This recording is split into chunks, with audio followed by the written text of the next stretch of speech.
ინციდენტი ტელეარხი 25-ის ეთერში გასული სიუჟეტის გამო. მაცნეს რესპონდენტი ამტკიცებს, რომ ოჯახის გაუსაძლისი მდგომარეობის გასაჯაროების შემდეგ მას სოფლის ყოფილი რწმუნებული დაემუქრა. მიუხედავად იმისა, რომ ამირან ჯიჯავაძე რწმუნებულის მოვალეობას უკვე ერთ თვეზე მეტია აღარ ასრულებს, იგი დევაძეებთან სწორედ ამ სტატუსით გამოცხადდა. გამგეობის ყოფილი თანამშრომელი ადასტურებს, რომ სიუჟეტის გასვლის შემდეგ ოჯახს ნამდვილად სტუმრობდა, მაგრამ უქარის ფაქტს ადგილი არ ჰქონია. სულხან მესხიძე არკვევდა, რა პოზიცია აქვს აღნიშნულთან დაკავშირებით ხელვაჩაურის მუნიციპალიტეტის გამგეობას. სოფელ სამებაში დევაძეების ოჯახი ავარიულ სახლში მეწყერ საშიც ზონაში უკვე 12 წელია ცხოვრობს. ამ თემაზე რეპორტაჟი გუშინ ტელეარხი 25-ის ეთერში გავიდა. მასალის ეთერში გასვლის შემდეგ, როგორც ლუთბიე დევაძე ამბობს, მას სოფელ ახალშენის ყოფილი რწმუნებული ამირან ჯიჯავაძე ტელევიზიასთან პრეტენზიების საჯაროდ დაფიქსირების გამო დაემუქრა. დევაძეებში გუშინ მომხდარ ინციდენტს მეზობლებიც ადასტურებენ. თქვენ რო წადით ხელათ ნახევარი საათის შემდეგ მოვიდნენ ცენტრის 4 ადამიანი მომივარდნენ, რატო გამოიძახეთ ტელევიზია, რატო გამოიძახეთ, რატო ჩვენ არ გითხარით, არ არის მაგიო, მეწყერი ახალიო. შეურაცხყოფა მომაყენა, იყმირა, იჩხუბა, მე შემეშინა ბიჭიდან, არ იჩხუბონ მეთქი და ჩავდექი შუაში. გავიგონე ხმამაღალი ლაპარაკი, მოვედი, ერთმანეთს ხმამაღლა ეკამათებოდნენ. ოჯახს აქვს გასაჯირი, ანერვიანებული იყო ოჯახის დიასახლისიც.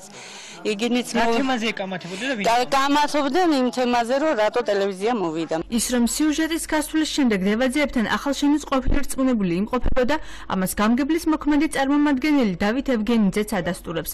თუმცა სამების თემში დაპირისპირების ფაქტს გამორიცხავს.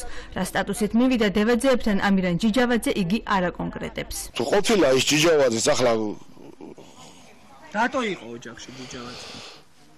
მე კიდევ ვამბობ და წაღანასვი ჯერჯერობით ამ ახალშენში შემცირებები კი მოხდა, მაგრამ ის გუნდი, რომელი გუნდის მუშაობთ კიდევ ერთად. იმიტომ ბევრი რაღაცაა გასაკეთებელი ამ მეწყერზე და იმაზე ვეღარ გავცით და გვეხმარება. დევაძეებთან მხოლოდ საყვედური სათქმელად მივედი, აცხადებს ამირან ჯიჯავაძე. სოფელ ახალშენის ყოფილი რწმუნებული ირწმუნება, რომ ოჯახის წევრებისათვის მას შეურაცხყოფა არ მიუყენებია. ხელვაჩაურის რайონიდან კახოცელდაც არის, სადაც გვაგებინებდნენ, რომ ჩვენ სოფელში გვაქვს მეწყერი, რომლის შესახებაც არ ვიცით. როდესაც ავედით ადგილზე, გავესაუბრე მის ვაჟისთვის, ჯემალს უთხარი, მათ ჩვენეს სად არის მეწყერი. როდესაც ამისლა და მათ ჩვენე ეს არის უთხარი ძველი.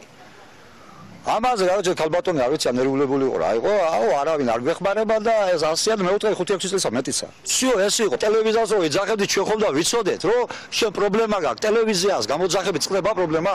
ხელვაჩაურის მუნიციპალიტეტის გამგეობაში არ გამორიცხავენ, რომ ამირან ჯიჯავაძის ქმედების გამო უწყება მძალოვან სტრუქტურებს მიმართოს. ამირან ჯიჯავაძე ჩვენი თანამშრომელი დღეს არ არის, პრაქტიკულად რეორგანიზაციის შედეგად განთავისუფლებულია. ამდენად ჩვენ ბუნებრივია დავინტერესდებით ამ თემით. თუ რატომ სარგებლობს ჩვენი სახელით, ანუ მუნიციპალიტეტის სახელით. ამას გავერკვევით და ბუნებრივია მე შემდეგ ინფორმაციას მოგაწვდით თქვენ. ინციდენტის შედეგად მხარეები ახალშენის რაიონულ პოლიციაში დაკითხვაზეც იმყოფებოდნენ. შინაგან საქმეთა სამინისტროს პრეს-ცენტრში აცხადებენ, რომ მოქალაქისაგან შესული განცხადების საფუძველზე მოკვლევა მიმდინარეობს, რის შედეგადაც დადგინდება დაიწყება თუ არა საქმეზე ძიება.